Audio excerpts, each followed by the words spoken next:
All right, so we talk a lot about saviors versus demons, right? And responsibility of the saviors. So I've Right. heard this so many times that the Ennies will actually say that they are responsible for being the ones that are creative. Explain to everybody what big magic is. Big magic is what I call that moment of intersection between your efforts, a human being efforts, and the mysteries of inspiration, where suddenly you're making something and then you look down and you see something that you made and you think, I don't even really know how that happened. I did the work, but there was some extra fairy dust in it somewhere. And I feel like that's the essence of creativity, and it's our shared human inheritance, and I kind of want to open up the conversation to encouraging more people to engage with And is creativity. there a way you can make it happen? Yeah, well, what you have to do is follow your curiosity, because your curiosity, I think, is the channel through which the breadcrumbs of inspiration come. I think everyone's looking for the big tower. Just pause for a second There's a there. highly curious person right there. He said, I'm in my curious suit. Let me get my curious face on he's here. like, is there a way that you can make this happen? All right, stop laughing at people. I'm sorry, Charlie. Inspiration come. I think everyone's looking for the big tower of flame that will give them their passion or their vocation, but it's actually a smaller hunt than that. And that's one of the things I explore in the book. You actually say that curiosity is the secret and the truth to creative living, but most people are afraid of creativity. They're afraid because all daunting ideas, you say, are really scary at first. All good Yeah. ideas are daunting at first. Yeah, if you're going to engage in creative living of any kind, you're going to have to learn how to deal with your fear, because creativity asks you to enter into realms with uncertain outcome, and your fear hates realms with uncertain outcome. But what I see happening is people want to create a safe life for themselves, so they try to live a life with no fear, and they end up killing their creativity in the process. What the hell did I just listen to? I had the same silly face that they all had. Like, Wait, what are we doing okay, here? so you have a How do- book, how do right? I- So yeah. if I buy that and just put it on the shelf, I should be all right. Okay, got it. That's my face right now. What? What happened? Okay, so we've actually typed Liz in the class. She is typed as N-E-N-T-E, and people are going to refer to their functions as all different kinds of things. It's kind of fun to hear what people's language is about their actual functions. Liz calls her N-E the trickster, and she calls her T-E the martyr. So you're going to hear her. Pretty language. good. Yeah, I thought it was very, very clever. And then she's going to actually give tips on how to dance with the universe, which is very play-oriented. And then also notice too in this clip, because I've seen it before, is that she's in kind of a savior state. Right. Fun, obvious, Right. easy, Right. loving. Right, Right. exactly. It's going to be normal and comfortable for her.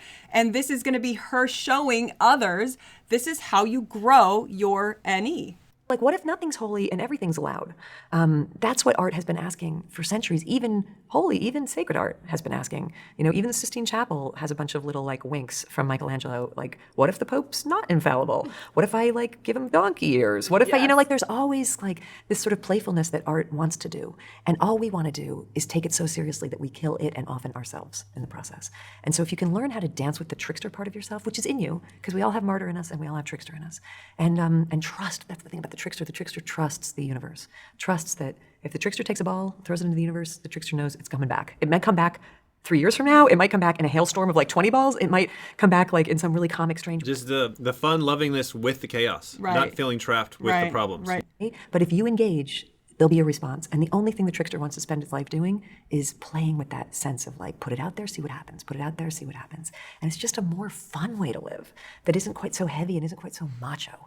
And that's the way that I've always wanted to engage with my work. Marie Farley was like, yeah. Yeah, there's that OI face again. Right.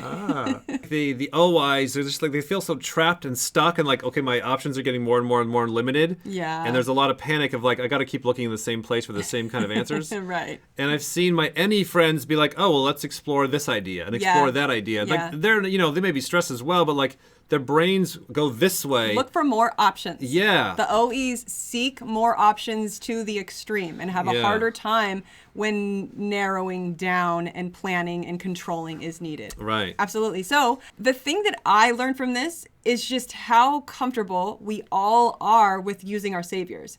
Right. Even when you're dealing with the negativity of your savior. So she's talking about like throwing, you know, maybe possibilities out into the universe and then possibly getting a hailstorm back. That's okay. You know, I'm fine with that. I'm fine with dancing. I'm definitely not.